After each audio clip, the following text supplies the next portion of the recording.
नमस्कार, डेली 24 भारत देख रहे हैं आप। मैं हूं आपके साथ साहिल धुलिया। तो बुलेटिन की शुरुआत करते हैं। जगदलपुर संभाग मुख्यालय स्थित राजीव भवन में आयोजित एक प्रेस वार्ता में छत्तीसगढ़ प्रदेश कांग्रेस अध्यक्ष ने भारतीय जनता पार्टी के राष्ट्रीय अध्यक्ष और केंद्रीय मंत्री के उस बयान पर कड़ा विरोध जताया जिसमें झीरम हमले को लेकर कांग्रेस पर गंभीर आरोप लगाए गए थे। कांग्रेस अध्यक्ष ने कहा कि इस तरह का बयान झीरम हमले में शहीद हुए नेताओं का अपमान है और उनके परिजनों के जख्मों पर नमक छिड़कने जैसा है। उन्होंने इसे बेहद आपत्तिजनक, गैर जिम्मेदाराना और स्तरहीन टिप्पणी बताया। कांग्रेस पार्टी ने मांग की है कि इस बयान को लेकर एनआईए संबंधित नेता से पूछताछ करे और ये स्पष्ट करे कि ऐसे आरोप लगाने का आधार क्या है और उनके पास कौन से सबूत हैं। कांग्रेस ने यह भी कहा कि यह बयान केवल राजनीतिक लाभ के उद्देश्य से दिया गया है, इसलिए इसकी निष्पक्ष जांच होनी चाहिए। पार्टी ने यह मांग भी उठाई कि बयान देने वाले नेताओं को सार्वजनिक रूप से माफी मांगनी चाहिए और भाजपा को उनके खिलाफ कार्रवाई करनी चाहिए। तो प्रदेश कांग्रेस अध्यक्ष ने आगे कहा कि झीरम हमले में कांग्रेस ने अपने कई वरिष्ठ नेताओं को खोया है और उस समय राज्य में भाजपा की सरकार थी, जबकि केंद्र में भी लंबे समय से भाजपा सत्ता में है। उन्होंने सवाल उठाया कि एनआईए ने अब तक उस समय के जिम्मेदार लोगों से पूछताछ क्यों नहीं की और झीरम हमले के दोषियों तक क्यों नहीं पहुंच पाई।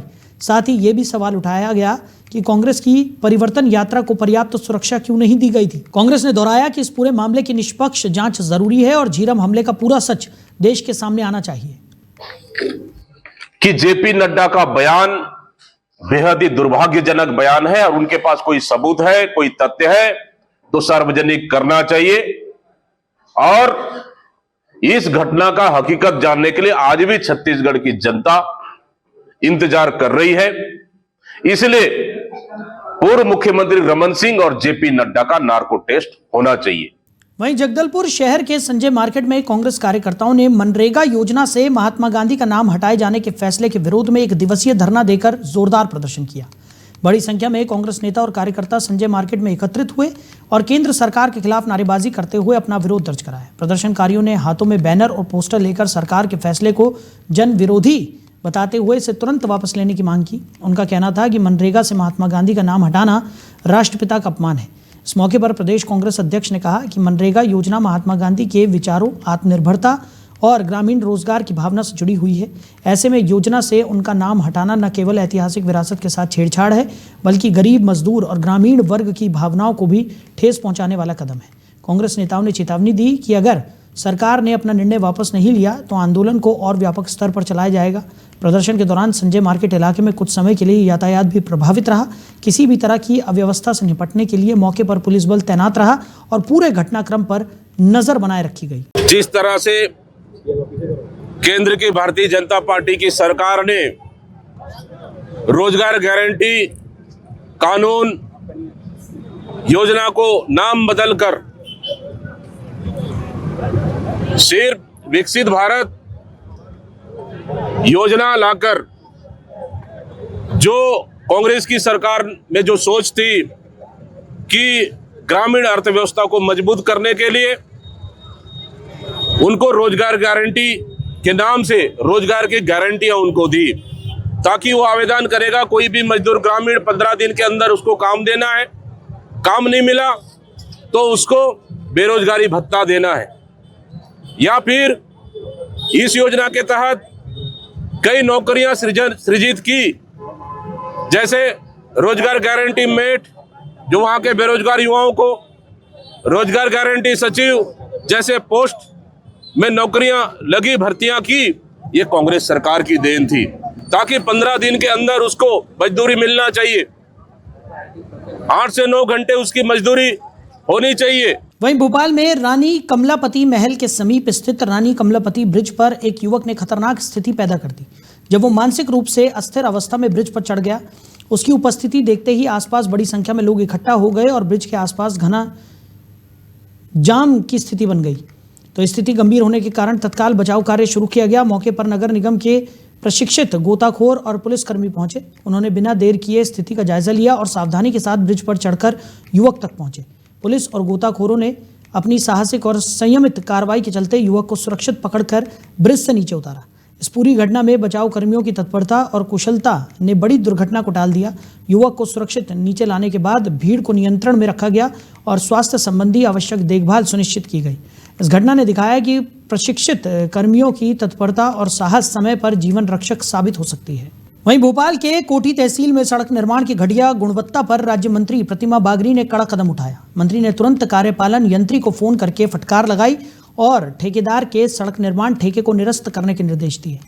ये मामला पोड़ी मनकहरी मार्ग के नवीनीकरण से जुड़ा हुआ है, जिसे औचक निरीक्षण के दौरान खामियों के लिए उजागर किया गया। जैसा कि निरीक्षण में सामने आया, सड़क पर डामर की मोटाई और गुणवत्ता निर्धारित मानकों के अनुरूप नहीं थी। सड़क का काम पूरी तरह अधूरी और निम्न स्तर का था, जिससे यह स्पष्ट हो गया कि सरकारी निर्माण कार्यों में कभी कभी ठेकेदार और विभागीय अधिकारियों की मिलीभगत से गुणवत्ता से समझौता किया जाता है। नवीनीकरण का काम केवल खानापूर्ति जैसा प्रतीत हो रहा था और निरीक्षण में यह सामने आया कि सड़क के अधिकांश हिस्से असंतोषजनक थे। कार्यपालन यंत्री ने जब गुणवत्ता के बारे में जवाब देने की कोशिश की तो उन्होंने केवल ये कहा कि कुछ हिस्सों को रिजेक्ट कर दिया गया है, जबकि वास्तविकता ये थी कि पूरी सड़क ही मानकों के अनुरूप नहीं बनी थी। राज्य मंत्री के इस निरीक्षण और तुरंत कार्रवाई करने से विभागीय कार्यप्रणाली पर सवाल उठ गए हैं। ये घटना स्पष्ट करती है कि ठेकेदारों और जिम्मेदार अधिकारियों की लापरवाही के कारण आम जनता को लंबे समय तक खराब सड़क जैसी समस्याओं का सामना करना पड़ सकता है और समय पर निरीक्षण साथ ही सख्त कदम ही गुणवत्ता सुनिश्चित कर सकते हैं। वहीं मध्य प्रदेश के हाईवे पर बाइक स्टंट करने का एक वीडियो सोशल मीडिया पर तेजी से वायरल होने के बाद पुलिस ने तत्काल कदम उठाते हुए संबंधित व्यक्ति पर चालान की कार्रवाई की। वायरल वीडियो में दिखाया गया था कि एक महिला जो सोशल मीडिया पर लोकप्रिय है ने खतरनाक स्टंट करते हुए सड़क पर अपनी और अन्य लोगों की सुरक्षा को जोखिम में डाल दिया। इस मामले ने स्थानीय प्रशासन और यातायात विभाग की सक्रियता को उजागर किया। वीडियो सामने आने के बाद पुलिस ने पूरी घटना की जांच की और नियमों के उल्लंघन के आधार पर मोटर व्हीकल एक्ट के तहत कार्रवाई की। तो इसके पहले भी वरिष्ठ पुलिस अधिकारियों ने चेतावनी दी थी कि जो भी व्यक्ति ऐसे खतरनाक स्टंट करेगा उसके खिलाफ सख्त कार्रवाई की जाएगी। इस बार जांच के बाद कार्रवाई करते हुए संबंधित व्यक्ति का चालान काटा गया और यातायात नियमों का उल्लंघन करने पर कानूनी रूप से जुर्माना लगाया गया। कार्रवाई के बाद आरोपी ने अपनी गलती स्वीकार की और सार्वजनिक रूप से कहा कि वो भविष्य में यातायात नियमों का पूरी तरह से पालन करेंगी। उन्होंने युवाओं से भी अपील की कि सोशल मीडिया पर लोकप्रियता पाने के लिए खतरनाक स्टंट न करें, सड़क सुरक्षा नियमों का सम्मान करें। पुलिस अधिकारियों ने स्पष्ट किया कि इस तरह के स्टंट न केवल स्टंट करने वाले व्यक्ति के लिए जानलेवा हो सकते हैं, बल्कि सड़क पर मौजूद अन्य लोगों के लिए भी गंभीर खतरा पैदा करते हैं। उन्होंने ये भी कहा कि भविष्य में इस प्रकार के उल्लंघन पर और भी सख्त कार्रवाई की जाएगी ताकि सड़क पर सुरक्षा सुनिश्चित की जा सके और कोई अप्रिय हादसा न हो। वहीं दतिया पुलिस ने एक बड़ी सफलता हासिल करते हुए 4 हथियार तस्करों को गिरफ्तार किया है। ये तस्कर कार में सवार होकर अवैध रूप से हथियार की तस्करी कर रहे थे। तलाशी के दौरान उनके पास से 5 पिस्टल और एक अर्टिका कार बरामद की गई। पकड़े गए युवक इंदरगढ़ क्षेत्र के रहने वाले हैं और अवैध हथियारों की सप्लाई क्षेत्र में करते थे। जानकारी के अनुसार ये पिस्टलें सेंधवा बड़वानी से लाई जाती थी और स्थानीय स्तर पर वितरित की जाती थी। इस सफलता में सब इंस्पेक्टर यादवेंद्र गुजर की अहम भूमिका रही, जिन्होंने सक्रिय जांच और गुप्त सूचना के आधार पर तस्करों को पकड़ने में महत्वपूर्ण योगदान दिया। दतिया के एसपी ने प्रेस कॉन्फ्रेंस में इस कार्रवाई की जानकारी देते हुए पुलिस टीम की सराहना की और कहा कि इस प्रकार की कार्रवाइयों से क्षेत्र में हथियार तस्करी पर रोक लगाने में मदद मिलेगी। प्रेस कॉन्फ्रेंस में एसडीओपी भी मौजूद थे और इस सफलता पर पुलिस टीम को बधाई उन्होंने दी। ये गिरफ्तारी न केवल अवैध हथियारों की सप्लाई रोकने के लिए महत्वपूर्ण कदम है, बल्कि स्थानीय लोगों की सुरक्षा और कानून व्यवस्था सुनिश्चित करने में भी अहम योगदान देती है। पुलिस का कहना है कि भविष्य में ऐसे मामलों पर लगातार निगरानी रखी जाएगी और कानून तोड़ने वालों के खिलाफ कड़ी कार्रवाई की जाएगी। वहीं सागर जिले में पटवारियों की हड़ताल लगातार चौथे दिन भी जारी है, जिससे जिले की राजस्व व्यवस्था पूरी तरह प्रभावित हो गई है। सभी पटवारी सामूहिक रूप से अपने कर्तव्यों का बहिष्कार कर रहे हैं, जिस वजह से नामांतरण, बंटवारा, सीमांकन और अन्य महत्वपूर्ण राजस्व कार्य ठप पड़े हैं। इसका सीधा असर आम नागरिकों पर पड़ रहा है, जिन्हें भूमि संबंधी कई आवश्यक कार्यों के लिए इंतजार करना पड़ रहा है और परेशानियों का सामना करना पड़ रहा है। पटवारियों का कहना है कि उनकी मांगों पर त्वरित कार्रवाई नहीं होने की स्थिति में यह हड़ताल प्रदेशव्यापी आंदोलन का रूप ले सकती है। इसी क्रम में उन्होंने पैदल मार्च निकालकर संभागीय आयुक्त को तिरंगा सौंपा और अपने मुद्दों को गंभीरता से देखने की मांग की। हड़ताल की पृष्ठभूमि एक विवाद से जुड़ी है, जिसमें देवरी क्षेत्र के एक कार्यक्रम के दौरान भाजपा विधायक पर आरोप लगे थे कि उन्होंने पटवारियों के साथ अभद्रता और मारपीट की। पटवारियों का कहना है कि इस मामले में अब तक संतोषजनक कार्रवाई नहीं हुई है, इसलिए उन्होंने आंदोलन का रास्ता अपनाया है। वहीं इस मामले को लेकर विधायक के समर्थक पहले ही कलेक्टर को ज्ञापन सौंप चुके हैं। प्रशासन पूरे घटनाक्रम पर नजर रखे हुए है, लेकिन फिलहाल पटवारियों की हड़ताल के कारण जिले में राजस्व सेवाओं का संचालन बाधित है और आम लोगों को गंभीर असुविधाओं का सामना करना पड़ रहा है। वहीं मध्य प्रदेश के शिवपुरी जिले के नरवर क्षेत्र के टेडरा के पास स्थित एक पोल्ट्री फार्म में रविवार से सोमवार की रात अज्ञात व्यक्तियों ने कथित रूप से जहर घोल दिया, जिससे 2000 से अधिक मुर्गे और मुर्गियां मौत के मुंह में चले गए। फार्म संचालक के अनुसार फार्म में कुल 5 से 6 हज़ार मुर्गे मुर्गियां रखी गई थी और उनकी कुल कीमत लगभग 7 से 8 लाख रुपए आंकी जा रही थी। घटना की रात फार्म का चौकीदार सो गया था, जिसके बाद अज्ञात लोग फार्म में प्रवेश कर जहर देने का काम कर गए। सुबह लगभग 8 बजे जब फार्म संचालक पहुंचे तो उन्होंने देखा कि मुर्गे चारों ओर बिखरे पड़े थे और फार्म का पूरा माहौल हाहाकार मचा हुआ था। फार्म मालिक ने बताया कि ये पोल्ट्री फार्म ही उनकी रोजी रोटी का मुख्य साधन है और इस घटना से न केवल आर्थिक नुकसान हुआ है बल्कि अब परिवार के भरण पोषण और रोजमर्रा की ज़रूरतों की चिंता भी उनके सिर पर भारी पड़ गई है। संचालक ने स्थानीय प्रशासन और पुलिस से जल्द कार्रवाई की मांग की है और आशंका जताई है कि यह घटना जानबूझकर उनकी रोजी रोटी और व्यवसाय को नुकसान पहुंचाने के इरादे से की गई है। घटना से पूरे क्षेत्र में के पोल्ट्री फार्म संचालकों में भी चिंता और डर का माहौल बन गया है। वहीं उमरिया जिले के बांधवगढ़ टाइगर रिजर्व के जंगल में जंगली हाथी ने सुरक्षाकर्मी पर अचानक हमला कर दिया, जिससे वो गंभीर रूप से घायल हो गया और उसे जिला अस्पताल में भर्ती कराया गया। ये घटना पतौर रेंज के बिटपनपथा RF 410 क्षेत्र के बाघिन चौरा हार के पास हुई। जंगल गश्ती के दौरान झाड़ियों में छिपे हाथी अचानक सामने आया और सुरक्षा श्रमिक पर धावा बोल दिया। हमले में घायल सुरक्षाकर्मी की उम्र 35 वर्ष है और वो पिठौर का निवासी है। अस्पताल में किए गए CT स्कैन और जांच में पता चला कि हाथी के हमले की ताकत इतनी ज़्यादा थी कि घायल व्यक्ति की दोनों पसलियां टूट गई हैं और दाहिना कंधा भी फ्रैक्चर हो गया है। घटना के समय जंगल में एक फॉरेस्ट गार्ड और 2 अन्य श्रमिक भी मौजूद थे। हाथी के अचानक हमले ने गश्ती दल में हड़कंप मचा दिया और क्षेत्र में दहशत का माहौल फैल गया। इस गंभीर घटना के बाद वन विभाग ने मामले की जाँच शुरू कर दी है और भविष्य में इस तरह के खतरनाक मुठभेड़ से बचने के उपायों पर विचार भी किया जा रहा है। वहीं धमतरी जिले के बठेड़ा वार्ड के बड़ी संख्या में ग्रामीण अपनी समस्याओं को लेकर कलेक्ट्रेट कार्यालय पहुंचे। इस दौरान महिलाओं और पुरुषों की भारी मौजूदगी देखने को मिली। ग्रामीणों का कहना है कि बठेड़ा वार्ड क्रमांक 6 में नहर के किनारे देसी शराब भट्टी संचालित की जा रही है, जिसके कारण क्षेत्र में लगातार अव्यवस्था और परेशानी बनी हुई है। भट्टी के आसपास रोजाना शराब पीने वाले लोग गाली गलौज, झगड़ा और हंगामा करते रहते हैं, जिससे वार्ड का माहौल खराब हो रहा है।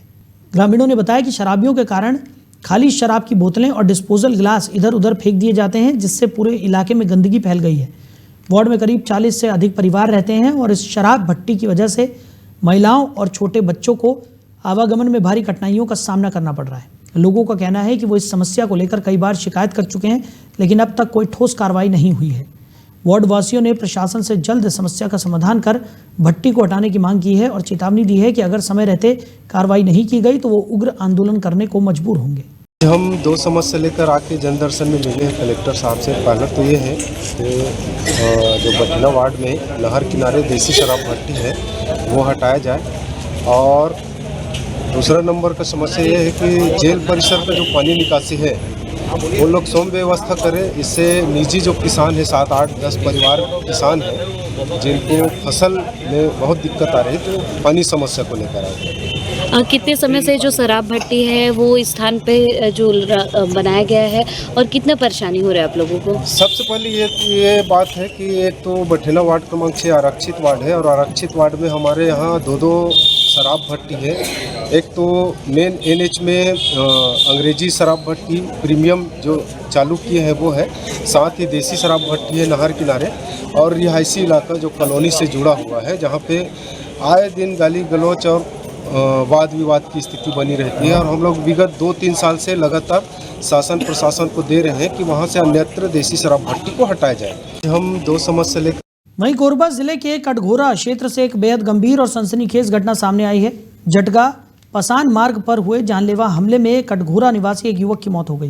बताया जा रहा है कि 3 अज्ञात हमलावरों ने युवक पर अचानक प्राणघातक हमला किया, जिसमें वो गंभीर रूप से घायल हो गया।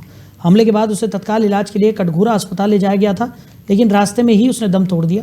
घटना के बाद इलाके में तनाव और भारी आक्रोश का माहौल बन गया। स्थानीय लोगों और व्यापारियों में गुस्सा देखने को मिला, जिसके चलते कई व्यापारियों ने विरोध स्वरूप अपनी दुकानें बंद रखी। मामले की गंभीरता को देखते हुए बिलासपुर रेंज के पुलिस महानिरीक्षक स्वयं मौके पर पहुंचे और घटनास्थल का निरीक्षण कर हालातों का जायजा लिया। वरिष्ठ पुलिस अधिकारी की मौजूदगी में ये साफ है कि पुलिस इस वारदात को अत्यंत गंभीरता से ले रही है। फिलहाल पुलिस जांच में जुटी है और हमलावरों की तलाश जारी है। क्षेत्र में शांति व्यवस्था बनाए रखने के लिए अतिरिक्त पुलिस बल भी तैनात किया गया है। मोबाइल में फोन लगा रहे थे, फिर वो का कहते हैं वह फोन लगा काट दी, फिर उसके बाद डिग्गी खोल के बाहर निकलत रही, सोचने टाइम आए के मार दिन। कितने लोग थे? 4। और क्या क्या चीज से मारे? एक टांगी से, एक तलवार से। तो आप लोग को आवाज दिए थे? जी, क्या बोल रहे थे? छोटू बचाओ करके। आप लोग कितने जने आए बचाने? नहीं, 5-6 जी। 5-6 जने आए। जी, उसके बाद किधर भागे? इधर भाग गए हम लोग। घटनास्थल पे जो लोगों से बातचीत करके अब तक जानकारी मिली है, लगभग 10 बजे अक्षय गर्ग जी जो मृतक हैं, ये जहां इनके मजदूर रहते हैं जिस जगह पे, वहां ये मजदूरों को लेने के लिए अपनी गाड़ी से आए हुए थे और उसी दौरान एक कार में कुछ लोग आए, जिसमें से 2 लोगों ने इनके ऊपर चाकू से और कुल्हाड़ी से, टंगिया जो होती है देहात में, उससे इनके ऊपर हमला किया और बिना कोई बात किए और बिना किसी चर्चा के उतरे हैं और हमला शुरू कर दिया। तो और ब्रूटल तरीके से हमला किया है और उसके तत्काल बाद फिर वो जिस गाड़ी से आए थे उस गाड़ी में बैठ के घटनास्थल से फरार हो गए हैं। मोबाइल वहीं भोपाल की पहचान और शान मानी जाने वाली हरियाली को बचाने के उद्देश्य से राजधानी के अयोध्या बाईपास नेशनल हाईवे पर पेड़ों की लगातार हो रही कटाई के विरोध में चिपको आंदोलन किया गया। इस दौरान कांग्रेस कार्यकर्ताओं ने मौके पर पहुंचकर पेड़ों से चिपकते हुए कटाई के कार्य को तुरंत रुकवाया और पर्यावरण संरक्षण का संदेश दिया। तो प्रदर्शनकारियों ने प्रशासन और सरकार को चेतावनी देते हुए कहा कि अगर समय रहते इस ओर ध्यान नहीं दिया गया तो आंदोलन को और बड़े स्तर पर फैलाया जाएगा। जिला कांग्रेस कमेटी भोपाल शहर ने साफ तौर पर कहा कि विकास के नाम पर भोपाल की हरियाली को नुकसान पहुंचाने की इजाजत नहीं दी जाएगी। उनका कहना है कि बिना किसी ठोस और प्रभावी वैकल्पिक योजना के पेड़ों की कटाई पूरी तरह गलत है और इस पर तुरंत रोक लगनी चाहिए। कांग्रेस नेताओं ने पर्यावरण संतुलन बनाए रखने की जरूरत पर जोर देते हुए सरकार से जिम्मेदार कदम उठाने की मांग की है। हम अयोध्या बाईपास पर दिन में 40-40 साल पुराने पेड़ों को अवैध रूप से काटा जा रहा है। कोर्ट में इस पर रोक लगाई है, एनजीटी ने इस पर रोक लगाई है, पर एनएचएआई ने अवैध तरीके से परमिशन लेकर यहाँ पर 40 साल पुराने पेड़ों के काटने का काम कर रहे हैं। यहाँ पर स्मार्ट सिटी के नाम पर भोपाल में हजारों लाखों पेड़ काट दिए गए। आगे भी विकास के नाम पर लाखों हजारों पेड़ काटने की तैयारी में है। एक और देश के प्रधानमंत्री कहते हैं कि एक पेड़ माँ के नाम। जब ये इस तरह का आग्रह करते हैं कि हमको पेड़ों की रक्षा करनी है, एक पेड़ हमको लगाना है, अपनी माँ के नाम लगाना है, और यहीं पर जो 40-40 साल 50-50 साल पुराने जो पेड़ हैं उनको सरेआम ये काटने का काम कर रहे हैं और ये जो लकड़ी काटी जा रही है वो अवैध रूप से बेची जा रही है। इसका हम सरासर इल्जाम लगाते हैं सरकार पर। कांग्रेस पार्टी इस चीज को आगाह करती है सरकार को। आज जिला कांग्रेस कमेटी भोपाल शहर ने गोविंदपुरा विधानसभा में अयोध्या बाईपास पर एनएचएआई द्वारा जो काम चल रहा है उस पर आकर कांग्रेस पार्टी के सभी कार्यकर्ताओं के साथ, जिसमें हमारे साथ इस विधानसभा के 2023 के प्रत्याशी रविंद्र साहू जी भी उपस्थित हैं, कांग्रेस पार्टी का एक कार्यकर्ता उपस्थित है, विरोध दर्ज किया है। वहीं विदिशा जिले की तहसील गंजबा सौदा स्थित कृषि उपज मंडी, जो ए क्लास मंडी के रूप में जानी जाती है, इन दिनों लगातार विवादों के चलते सुर्खियों में बनी हुई है।